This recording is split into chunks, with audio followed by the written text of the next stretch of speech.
Continuamos con más de soluciones, conversando el día de hoy sobre la infertilidad masculina, y en el bloque anterior los doctores decían que en primer lugar la varicocele digamos es una de esas principales causas de infertilidad, pero tiene un tratamiento, o sea, puede ese hombre poder ser fértil después.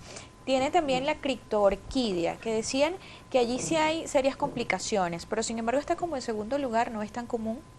No, generalmente las causas más frecuentes, como bien lo decía, es el varicocele en el hombre, por supuesto, la criptorquidia y las infecciones, que generalmente son infecciones de transmisión sexual, ya sean uretritis, prostatitis, cistitis o vesiculitis, cualquiera de estas, ¿ok?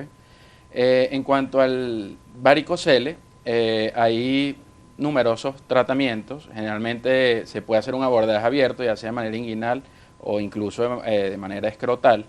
Hay abordajes laparoscópicos y lo más recomendado es el abordaje microquirúrgico, que es la cirugía con microscopio. Es lo más novedoso, ya que se ve completamente el plexo pampiniforme, que es el que uno liga, y que es en realidad el fin de la cirugía, y se dejan de ligar otras cosas que no se deben ligar, como el conducto deferente, que es una causa potencial de esterilidad en el hombre. ¿Y la varicocele se trata solo con una intervención quirúrgica? ¿Es la única forma de tratamiento? Sí, nosotros generalmente pedimos un espermatograma, que es el estudio del esperma, del semen, antes de la cirugía, y posteriormente le hacemos un control a los 3, a los 6 meses para ver qué cambios ha habido en el espermatograma, y generalmente el espermatograma cambia en cuanto a factores positivos de un 50 a un 80%, y la tasa de embarazos también se registra entre un 50 a 80% posterior a la cirugía, cuando el factor es obviamente masculino. ¿Cuánto tiempo es la recuperación luego de una intervención quirúrgica por varicocele? ¿Cuánto tiempo puede durar esa intervención quirúrgica? ¿Cómo debe ser ese tratamiento postoperatorio, ese reposo de ese paciente? No, bueno, la cirugía en realidad dura 30 minutos, máximo una hora, y la recuperación en 15 días. Se puede hablar de una recuperación exitosa.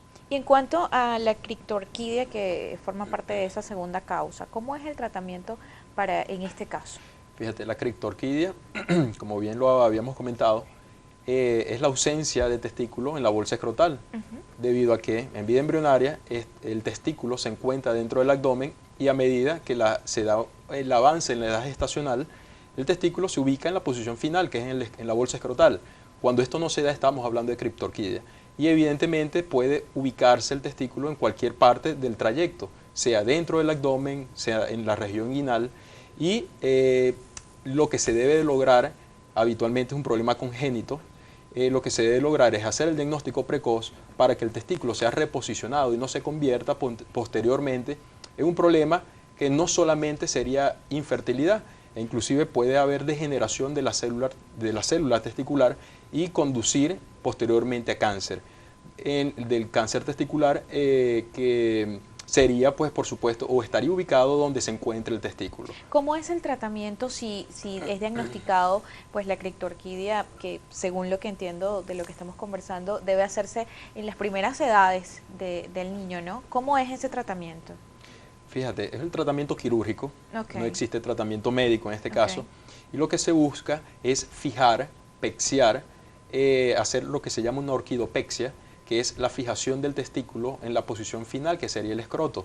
Se realiza un abordaje con lo que se busca que el testículo, atraer el testículo con su cordón espermático, que es el que le permite suspensión, y poderlo fijar a la piel escrotal, de tal forma de que se mantenga en esta posición, no haga un testículo retráctil o en ascensor, es decir, que se devuelva a la posición donde estaba anteriormente, y permitirle a este paciente que tenga un testículo fuera digamos, en la posición escrotal, con una temperatura diferente a nuestro cuerpo, para que sus células,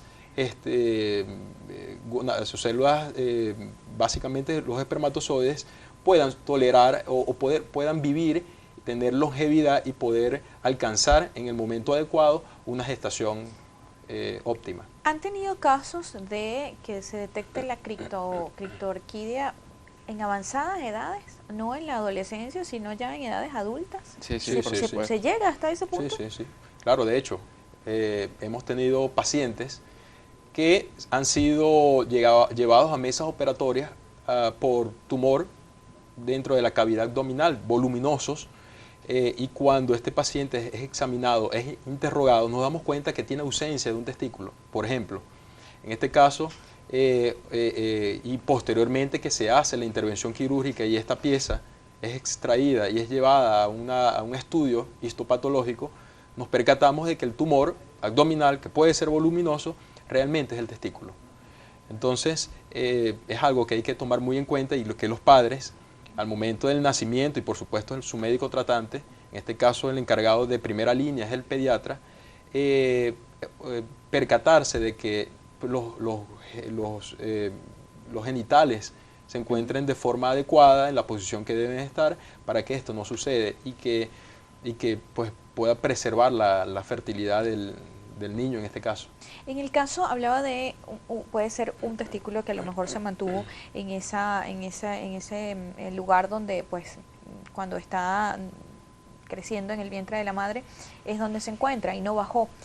Pero ese hombre puede tener hijos con uno solo. Sí, sí, por Sí supuesto. puede. Sí, sí, sí. La importancia radica, como bien lo decías, en realizar la cirugía, en caso de que sea criptorquidia, en la infancia. Pues a medida que la criptorquidia va pasando con el tiempo, se pierde la fertilidad del hombre progresivamente y aumenta el riesgo de cáncer. Es por eso que se debe hacer en la infancia. Ya después de la adolescencia estaríamos hablando de no una orquidopexia, como lo decía Jonathan, que es la pexia del testículo al escroto, la cavidad escrotal, sino una orquidectomía por el riesgo que es el retiro, la extracción del testículo de manera radical por el riesgo de cáncer de testículo. Hablaba también de una serie de infecciones que también pueden causar infertilidad en el hombre. ¿Qué tan comunes son en el país y según sus consultas, qué tan comunes son en el hombre en Venezuela? Son muy frecuentes por el hecho de que básicamente las mayores infecciones urogenitales que conducen a la infertilidad son las infecciones de transmisión sexual, sea por gérmenes como la clamidia, por ejemplo, que impiden o que infectan el semen, que muchas veces o en algunas ocasiones pasa desapercibido y que le restan calidad al espermatozoide y por tal motivo evidentemente mientras no se trate la causa pues no se va a lograr la fertilidad. Existen otras causas, por ejemplo, infecciosas, que son frecuentes básicamente en edades tempranas de la vida como la parotiditis, la común papera, en donde este virus muchas veces, como cuando popularmente la gente dice que se le bajó la papera y se ubica ahora en los testículos, es porque este virus tiene un trofismo, tiene digamos, una predilección sobre ciertas glándulas y cuando toma el testículo, más allá de inflamarlo, puede generar infertilidad, que puede ser permanente de un testículo o del otro. Puede ser, por ejemplo, enfermedades infecciosas como la TBC, la tuberculosis, que la tuberculosis no solamente es pulmonar, puede haber tuberculosis urogenital y de tal manera que este paciente por causa infecciosa puede finalmente ser infértil. Son cosas que en algunas ocasiones suceden en edades tempranas de la vida, el hombre nunca se estudia, cree que es fértil, muchas personas, muchos hombres creen ser fértiles e inclusive logran tener pareja, logran tener hijos de forma bien misteriosa, y se han dado casos que hombres con 2 o 3 hijos en un segundo matrimonio, al no poder concebir, pasado un tiempo, pasado al menos 1 o 2 años, la mujer empieza a buscar causas. Entonces, en algunas ocasiones le dicen, mira... Seguramente fue ella la primera que fue a hacerse su chequeo. Sí, seguramente, y le dicen, mira, yo soy fértil, ya yo tengo 2 o 3 hijos. Y cuando se estudia a este paciente, nos damos cuenta de que nunca fue fértil. Entonces, existen distintas implicaciones, no solamente desde el punto de vista médico, por supuesto, social, moral, familiar, que este tema trae y cómo evidentemente se ha convertido en un tabú en nuestra sociedad, pues muchas veces pasa desapercibido. ¿Cómo tratar un caso como este? O sea, un caballero que venga y es mi segundo matrimonio, pero ya yo tengo 3 hijos en un matrimonio anterior y wow, se percatan que, hey señor, ya va, usted nunca pudo haber tenido un hijo. ¿Cómo manejar eso? Sí, Mira, bueno, nos ha pasado. nos ha pasado, pero la consulta de el mejor amigo de un hombre, no es como dicen por allí, el perro, o su mejor amigo, o el compadre, ¿no? Realmente el mejor amigo de un hombre es su urólogo. La consulta urológica se ha convertido en un confesionario y de esa forma, digamos que hay que tener mucho tacto, particularmente con el hombre, en abordar ciertos temas, realizar ciertas evaluaciones y poder tocar este tipo de temas para no herir susceptibilidades, por supuesto. En el caso de, por ejemplo, cuando ocurren este tipo de cosas, o sea, viene este caballero diciendo no puedo tener hijos, pero ya yo tengo 3 en un matrimonio anterior. ¿Cuáles son esas principales causas? O sea, ¿cuál es ese diagnóstico? No, bueno, nosotros, como te estaba hablando de los exámenes diagnósticos, nosotros primero tenemos que demostrarle a él que es infértil, ¿no? Y la manera de hacerlo es con la realización del espermatograma, que es el estudio del semen. Le pedimos hormonas como la testosterona, la folículo estimulante, la luteinizante, la prolactina. ¿Son como los rutinarios? Son los rutinarios, esos son los generales.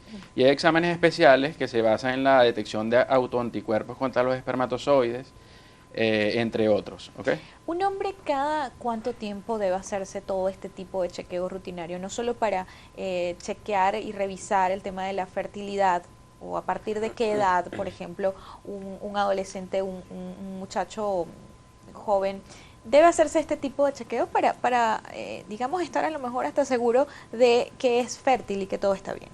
¿A qué edad lo recomiendan hacer? Dependiendo de, como te dije, de la causa. Generalmente lo ideal sería que fueran por lo menos una vez al año al urólogo. ¿Okay? No solamente en pacientes mayores de 40 años por próstata, por la hiperplasia prostática, sino también en jóvenes que, por ejemplo, detecten anormalidades en sus genitales.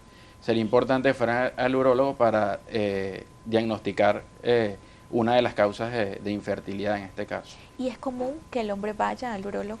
No es común, eso es algo que tenemos que nosotros promover, porque la consulta urológica es importante, no solamente, como te dije, en pacientes mayores de 40 años, sino en toda la... Cuando llegan a los 40 es que se preocupan, es que ¿verdad? se preocupan, y a veces ni se preocupan. Entonces, eso hace que nosotros detectemos, por ejemplo, el cáncer de próstata, que es el principal cáncer en mayores de 50 años, en estadios muy avanzados, y no es el fin, pues el fin de nosotros es prevenir esa evolución de la enfermedad. ¿Cuál es la estadística en este momento en el país de cáncer de próstata?